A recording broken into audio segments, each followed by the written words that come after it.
This is a Sales Gravy podcast, and it's Wisdom Wednesday where you drive the agenda because on this segment of the Sales Gravy podcast, you bring your biggest challenges and Jeb Blount delivers his best answers. Those answers, they come straight from the trenches because Jeb's not just teaching sales, he's out there prospecting, closing, and leading sales teams every single day. Before we jump in, here's a quick update. If you haven't heard, the Outbound Conference is the biggest, baddest sales conference on the planet, and it's getting ready to announce its new dates and location. These tickets always sell out fast. So if you want early bird tickets and discounted seats, head over to outboundconference.com. That's outboundconference.com and get on the waiting list right now. Let's take that next caller. We've got Adam and Laura from the Rossen Law Firm down in Florida. Another thing also that I think we found challenging is legal info versus legal strategy.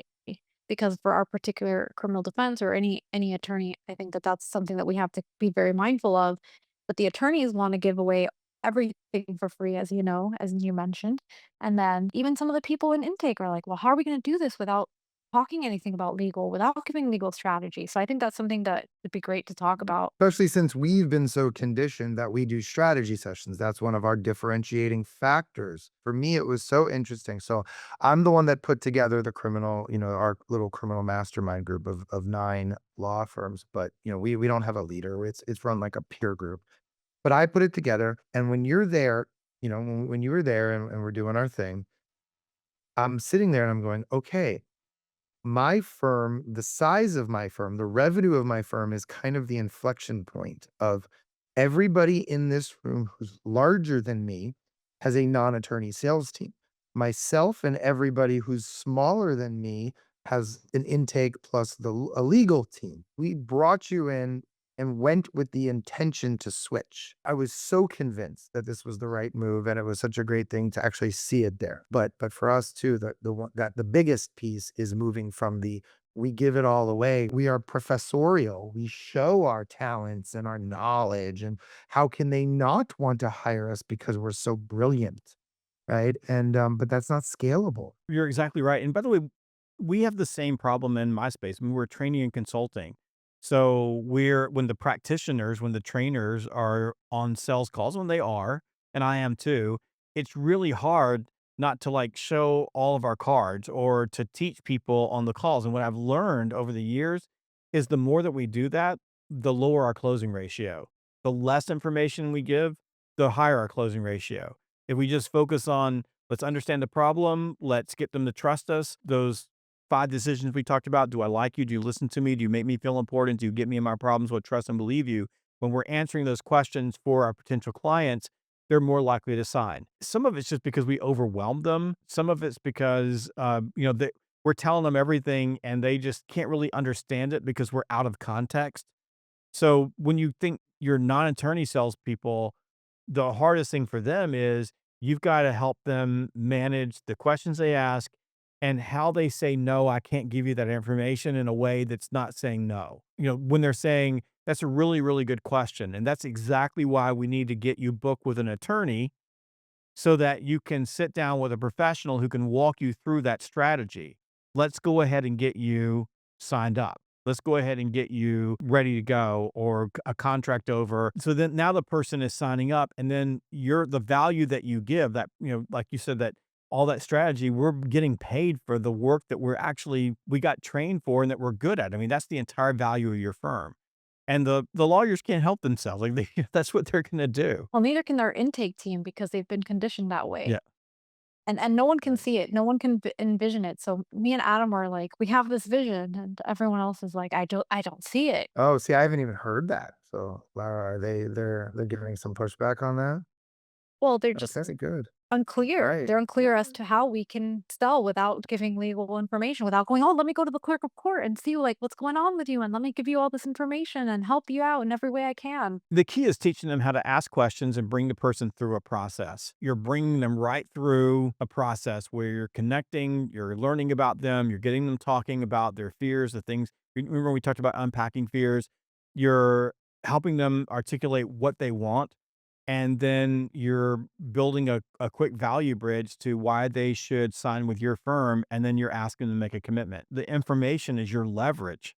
I'm not going to give my leverage away for free. I'm holding on to my leverage so that I can bring them in. And by the way, you're able to have more conversations if you're doing less of that. Our organization, we made a change last year with how we want our people pricing out training programs. It was a switch from a daily rate to a per person rate for our full blown training. And we had the same thing, Laura. We had people going, I don't think you can sell that. Like, I don't think people are going to buy that. I'm like, every other training organization in the entire world sells this way except for us. But we've conditioned ourselves to believe that we do a daily rate. We're like screwing ourselves when we do this versus a per student rate, like everybody else in the world does. And like what you think, Laura, everything you said, I'm going. We just like we spent 6 months, but we just had to keep saying it over and over and over again and repeating ourselves over again until people started to believe it and understand it. So it's not like you're going to turn it on in a snap. You got to go through the process. Yeah, I think it was you who said that we should keep our attorneys and our salespeople away from each other, and I'm starting to believe that. As much as possible. I mean, have you noticed just anything with types of qualities we should be looking for somebody selling a high value service instead of a product? And does high value product sales translate to high value service? There's a couple of things you want to think about when you're looking for the right person to hire. One is you really need to bring someone who's smart. They need to be able to think on their feet. So if you bring people in and they're just used to going through a script, they're really not the right person for you because you've got so many different types of people coming to you. You've got different cases coming in. They just need to be smart.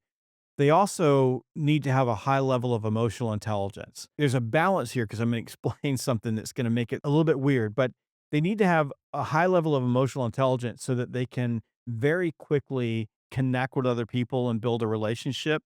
But at the same time, they need to have a level of outcome drive so that they're willing to ask for the commitment and not let people off the hook. Because essentially, you're running a one call close. You're running a person comes in, I take you through this journey, and then I ask you to make a commitment. And if they don't make a commitment, the follow up process after that, over time, the chance that you're going to sign them as a client goes down exponentially. So I need a smart person who can quickly build relationships with people so they're super relatable and they're smart enough to understand how much to give, how much to keep, but they can run a process and then ask for the sale at the end. So if they're a person that it would make them uncomfortable to ask you to make a decision, they're going to be the wrong person. So that process and framework we went through when we were together in Dallas, if you just take that back and then ask a person to go through that with you, like put them in a situation when you're interviewing them where they're role playing and they have to ask you for the sale without hesitation. Cause you really got to get people who are able to say, you know what, Adam, look, everything you've told me, we're the right law firm for you. We need to go ahead and get this moving because you got a court date coming up and we cannot afford for any more time to go by. Let's go ahead and get this moving so I can get in front of an attorney. They have to be able to say it with that level of conviction and confidence.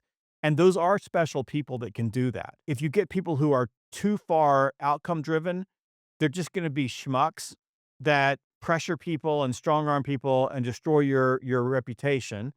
And you're going to end up with a lot of people who have buyer's remorse after those calls. So you're going to lose people along the way and they're going to be mad at you. And if you get people who are too relationship driven and they have too much empathy, then they're going to have really, really great conversations with people and make really, really good friends, but they're not going to convert anybody into a customer. There's balance. We have an assessment called Sales Drive that can help you with this. I've been using them for years. We use them for everybody we hire. We run them through this process. There's a calibration in there where we can give you an idea of, hey, this person is going to be so far on the empathy side that they're going to have a really hard time asking, or these people are so far on the close the deal side that they're going to destroy everything in their way just to get the deal closed and help you find a balance. Just a stack of assessments that will at least give you some direction. Is this the right person for us? You're going to go through some people, Laura, before you find the right one. And each one of them should be a learning experience for you. And they've got to fit your culture. They got to fit who you are, that type of thing. It's going to take some time, but you need a balance of empathy and outcome. And those aren't easy people to find. Don't get me wrong. This is hard. You just want to find a way to calibrate that. And that's good advice, certainly. And I think Adam and I have recently prepared for that we're going to make mistakes and that we're going to have to stick to the vision and stick to our guns and really keep moving forward and understand that there's going to be some collateral damage in the process and we're okay with that and we have to just come to terms with it. Yes, absolutely. And that's a great mindset. Yeah, so it's very good to hear it from you. Awesome. Well, thank y'all for coming on Ask Jeb. I appreciate it. And these are great questions. And stay in touch with me. Let me know how things are going. I am interested to see how it's working out. Thanks so much, Jeb. Have a good one. Thank you.